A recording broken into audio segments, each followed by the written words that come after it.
Hello friends, welcome to your channel जिसका नाम है न्यू अपडेट।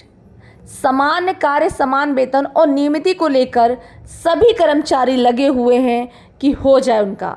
इसी पर विधायक जी का बड़ा बयान सामने आ रहा है। जी हाँ, विधायक जी ने कहा है नियमिति को लेकर और मानदेय को लेकर इतने सालों से कार्य कर रहे कर्मचारियों को करना चाहिए नियमित।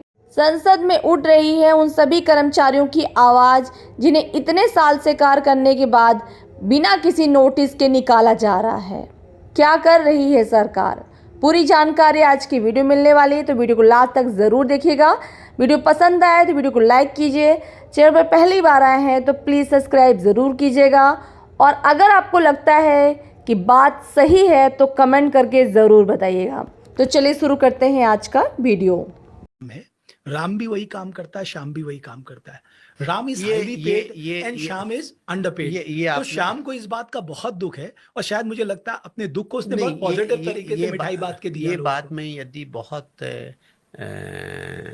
जिसे कहना चाहिए बहुत क्विक रेफरेंस के तौर पर बात करूं तो मैं इसमें ये कहूँगा, और बाकायदा there is a legal support to the idea.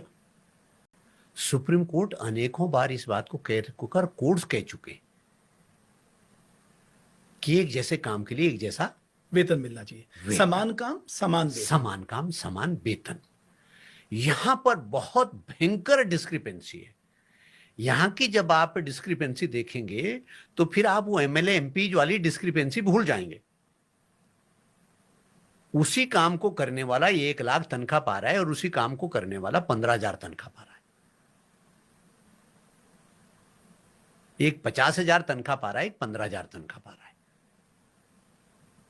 इसलिए आपको ध्यान होगा इसी हाउस के अंदर जब माननीय मंत्री जी, सैन्य कल्याण मंत्री जी और उपनल का कोई एक सवाल था, तो मैंने स्पेसिफिकली पॉइंटेड प्रश्न उनसे पूछा था कि अभी तक ये कंफ्यूजन परसिस्ट करता है कि जो 18% जीएसटी है वो जीएसटी हम उस गरीब कार्मिक से वसूलते हैं या वो जो सर्विस प्रोवाइडर है उससे करते हैं।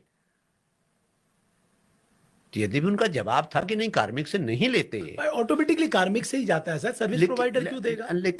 लेकिन मेरा ये इस बात में कोई दो राय नहीं है कि हमने देखो, एक तो हमने कार्मिक ऐसे रख दिए कि भाई हमने कहा भाई चलो यार आप 15 दिन के लिए किसी काम के लिए हमने रख लिया, हमारे 15 दिन का काम था उसको रख लिए। किसी को कहा भाई 10 दिन के रख लिए, निकाल हो गया। किसी को कहा 20 दिन के लिए तो भाई हो गया। उनको आपने वेजेज मिनिमम वेजेज वगैरह दिया, मिनिमम वेजेज एक्ट है फलाना, उसमें वो तो पालन आपको उसमें भी करना पड़ेगा, मिनिमम वेजेज एक्ट हो गया।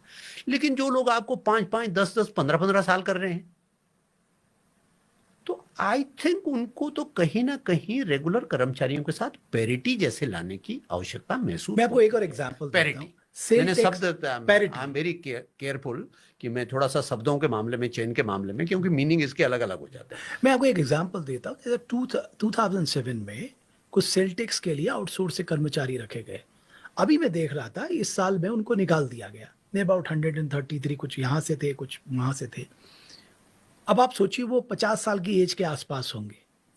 उनके अनुभव का शायद कोई मुकाबला कर भी नहीं सकता, या उनका एक्सपीरियंस जो उस काम में हो गया है। अब सोचिए उम्र के इस पड़ाव में वो सारे लोग निकाल दिए गए।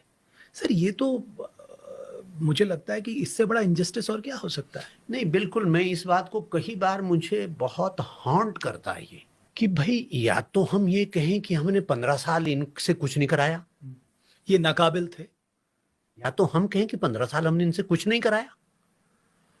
और यदि 15 साल वो प्रोडक्टिव मैन पावर था, तो फिर भाई 15 साल बाद हम कोई मैकेनिज्म डिवाइस करें कि चलो भाई अब आप पारंगत हो गए, कम पढ़े लिखे थे, तो आपको लंबा समय दे दिया हमने ट्रेनिंग के लिए काम करते हुए। जैसा मैं पॉलिटिशियंस के लिए भी कहता हूँ, मैंने इस हाउस में भी कहा उस दिन, निधन के निर्देश पे भी कहा कि जनप्रतिनिधि का पढ़ा लिखा होना अच्छी बात है, लेकिन लिखा होना पर्याप्त नहीं है। वो जो उसकी जो ऑर्गेनिक ग्रोथ होती है, जो एक्सपीरियंस से लर्न करता है, वो बड़ी चीज़ है। तो ये कर्मचारी लोग यदि इतना कि ये एक्सपीरियंस से लर्न कर रहे हैं तो कहीं ना कहीं पर इस बात पे तो विचार होना ही चाहिए कि कभी ना कभी तो इनको भी जॉब सिक्योरिटी की तरफ ले जाना पड़ेगा, बिल्कुल ले जाना चाहिए।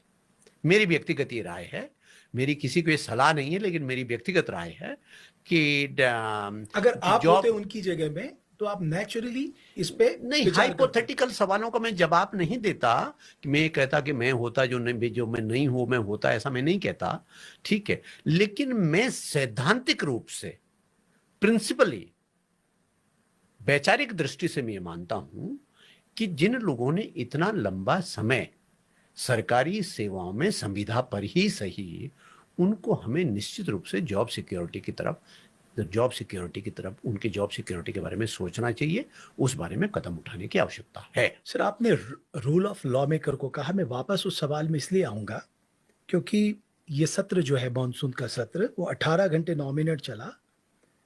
9 विधेयक पास हुए जिसमें से 2 प्रवर समिति को भी भेज दिए गए, उसमें आपका इंटरवेंशन था। तो आप सोचिए, दोनों में नहीं था मेरा, एक सरकार ने खुद ही भेज दिया। 9 विधेयक 18 घंटे 9 मिनट में क्वेश्चन आर भी हुआ होगा, है ना। Matter under rule, matter urgent importance के मैटर भी उठे होंगे। तो साहब, आपने जो विधेयक पारित किए उसमें कोई डिबेट नहीं, कोई डिस्कशन नहीं, तो फिर विधानसभा होने का मतलब क्या है, लॉ मेकर होने का मतलब क्या है, फिर लॉ मेकर की ड्यूटी क्या है? ये तो हमेशा बड़ा सवाल रहता ही है। नहीं तो ये तो बड़ा दुर्भाग्य है कि विधानसभा में इंपॉर्टेंट लेजिस्लेचर में डिबेट और डिस्कशन पर्याप्त ना होना, ये तो एक बहुत खतरनाक स्थिति है और ये प्रेसिडेंस बड़ा खतरनाक बनेगा। ये पर एवरेज हाउस कितना चल रहा है सर? 13, 14, 15, मैक्सिमम अगर किसी साल चला गया 16। ये एवरेज हाउस की स्थिति है, ये अपने आप में दुर्भाग्यपूर्ण है। देखिए, इसके 2-3 पहलू है। एक तो चलो अच्छी बात है, मैं धन्यवाद करूंगा मुख्यमंत्री जी का कि उन्होंने इस बार कहा कि भाई कोशिश करनी चाहिए अगले बार कम से कम 10 दिन का सत्र चले। हाँ भाई, लोग भी कह रहे हैं तो टूरिस्ट बन के जा रहे हैं, इन्होंने पिकनिक स्पॉट बना दिया गैंडसैंड को, जाते 2 दिन, जाने की जल्दी और आने की भी जल्दी, की कितनी जल्दी भागे। सर, ये सच बात नहीं है कि वहां पर ज्यादातर लोग इस बात में रहते हैं कि बस हम कितनी जल्दी नीचे उतर जाएं। देखा विधायक जी ने कैसी बहुत ही सही बात कही। 10-10, 15-15 साल काम कर रहे कर्मचारियों को ऐसे ही निकाला जा रहा है।